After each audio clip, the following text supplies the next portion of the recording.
In my life as a physician, I was working on a doctorate in nutrition. I have a bachelor's and a master's degree in nutrition and completed my PhD coursework prior to starting medical school. So my background really began in nutrition.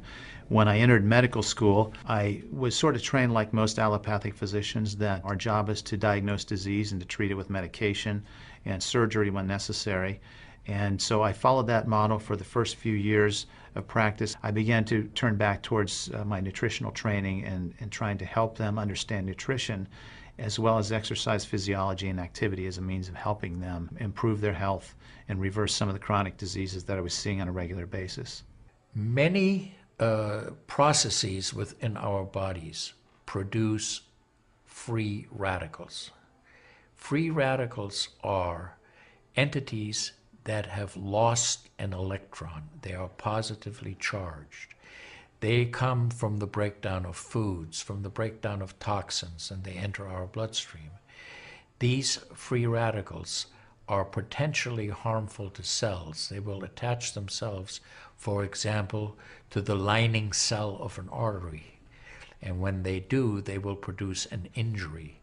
That injury will create a response in the body trying to heal it. Platelets will come from the blood and try to plug that injury. And in the process of making a clot, in the process of then bringing in scavenger cells to repair the damage, the blood vessel is damaged. That's one of the theories of atherogenesis. I've been here for over 20 years as a dentist, and prior to that I was a dental hygienist.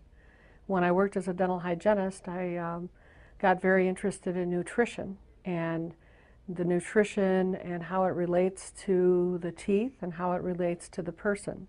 I've been asking every patient, most of the patient comes every 3 years or so. So I observe every year carefully and I tell them your colon becoming very firm and tight and developing more pockets. So you have to change your diet, to my diet. Then they improve year by year. That's at least like 2 years, 3 years later, their colon becomes soft and pliable. Even you have a lot of pockets, diverticulosis, which can create thickening of intestinal, the muscular layers. So this diet and the water can change your body situation. I tell my patients that we are one big biochemical reaction. Everything that's happening in our body is a biochemical reaction. And for biochemical reactions to occur, we need a solvent. And the solvent in our bodies is water. So there's no question that the most important thing that we can do is hydrate our bodies. Acid reflux, as you know, is a huge problem in our country. People who are obese tend to have it because their stomach and their gastroesophageal junction gets shoved up into the chest. Their lower esophageal sphincter isn't tight. And the esophagus is squamous epithelium. It's a different lining from the stomach, and it doesn't tolerate acid. So when the valve that connects the stomach to the esophagus, that interconnection doesn't function, the acid suddenly starts bathing this lining of the esophagus in acid, and it can't tolerate it. It's painful. People have that terrible sour taste in the back of their throat. When we treat chronic disease with medication and we don't really attack the root cause, which is oxidative stress, free radical damage, we're not really treating or curing the disease, we're managing the disease. Antioxidants have become very, very popular because they are electron donors. And when they meet a free radical, that free radical gets what it wants. It gets its electron and it's neutralized. Now, the oxidation reduction potential of Kangen water is gigantic. It's about 30 times greater than the famous green tea. Everyone knows about green tea being a profoundly good antioxidant. Fruits, vegetables are considered antioxidants. Kangen water at a pH of 9.5 can have a negative, which is an electron donating reduction potential of up to 600 millivolts. It's measured in millivolts. You couldn't eat enough fruits and vegetables to get anywhere near that amount into your system. So it's a very, very beneficial thing to our health. We rely on oxidative stress to kill bacteria and viruses and fungi. But oxidative stress in excess, when we don't have the proper balance, when we have too much oxidation and not enough of its counterpart, which is reduction, then we get into this situation where we start to see degeneration occur in cells, in the tissues, and ultimately in the body. We get degeneration of the body, we get aging, and we get chronic disease. Oxidative stress is the mechanism by which all this happens. I find that drinking Kangen water is satisfying because it quenches one's thirst. One is able to drink a lot more because you don't get that bloated feeling. It is as if the water is very much more quickly absorbed. And there are studies that have shown that from the Japanese literature that the water starts being absorbed in the distal esophagus before it even hits the stomach. Is absorbed in the stomach, and then by the time the duodenal sweep has been reached, it's practically already totally absorbed. Oxidized water is a very, unhealthy to me. So I don't drink that kind of water, but I drink alkalized water. New York water, they say, the best water, but it still contains the chlorine. Why did they put the chlorine in?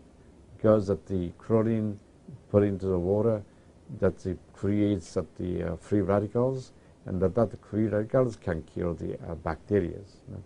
So that the chlorine in water is, there is no bacteria resides. So it's a healthy water, they call. But for a health point of view, taking this chlorine containing water is actually oxidized water.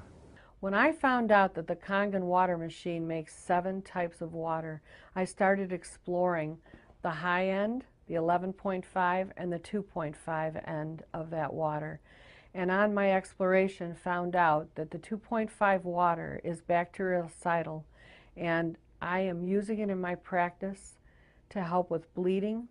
I use it to sanitize the mouth before I start working on the patients. I have used it in periodontal disease, and I've actually seen reversals of people's periodontal conditions. The teeth will actually tighten up with the use of the 2.5 water. The Japanese have done a tremendous amount of work on using ionized water for wound care.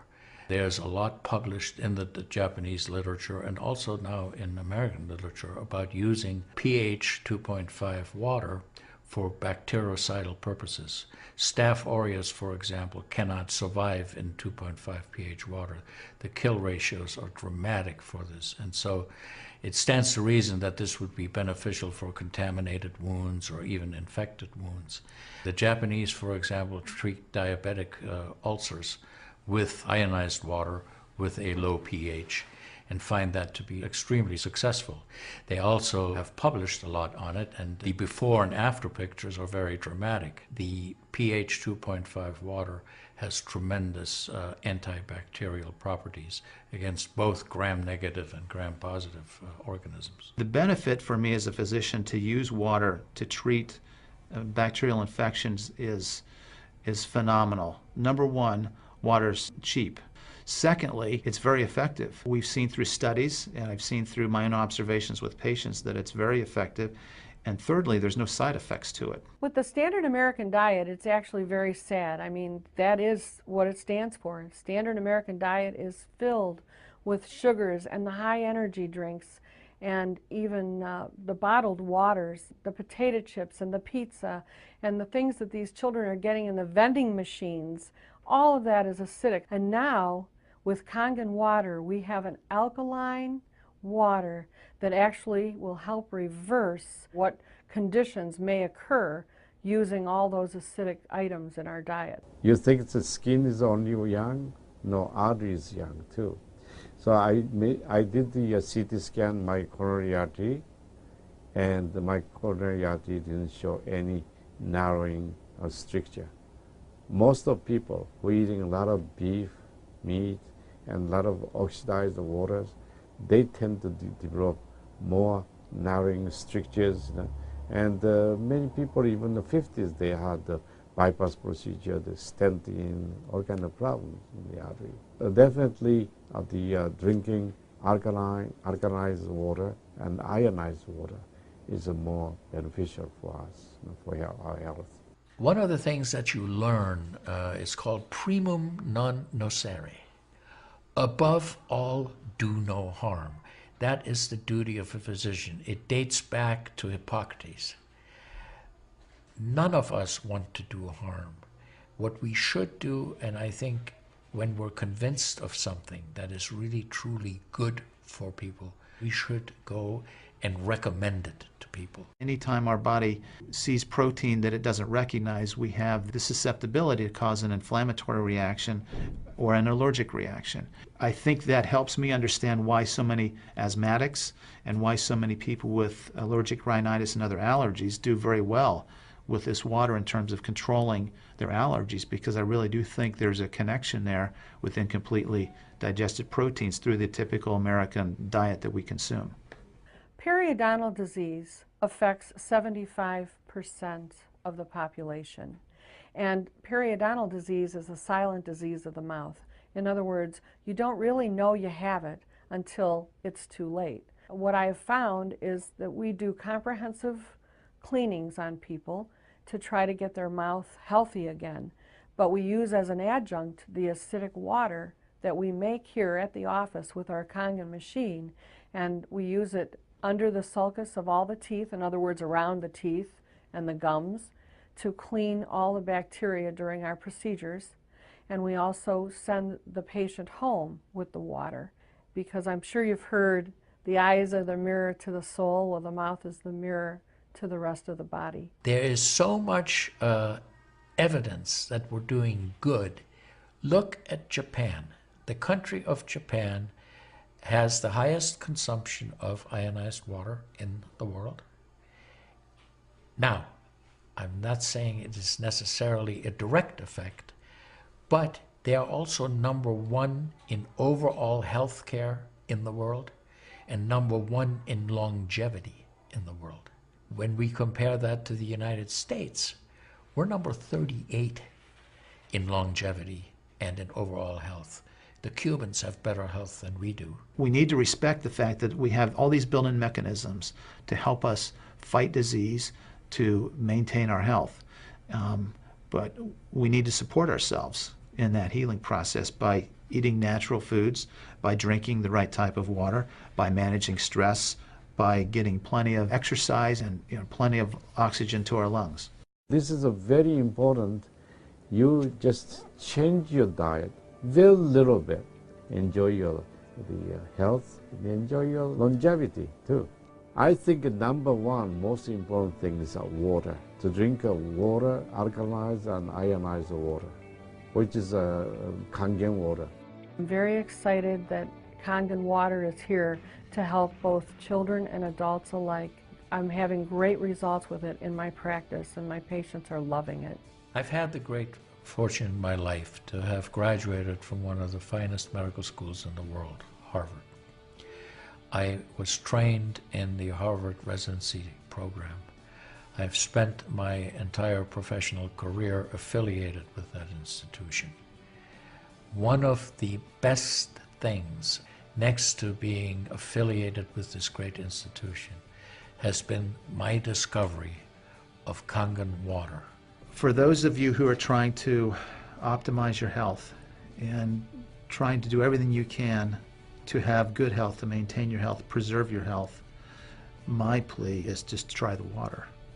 There's nothing more simple, there's nothing more inexpensive, and there's nothing more powerful and effective than Kangen water. In Japan, they have a saying, Mizuo kaereba, jinsei ga kawaru. Translated, change your water, change your life. Do yourself and your family a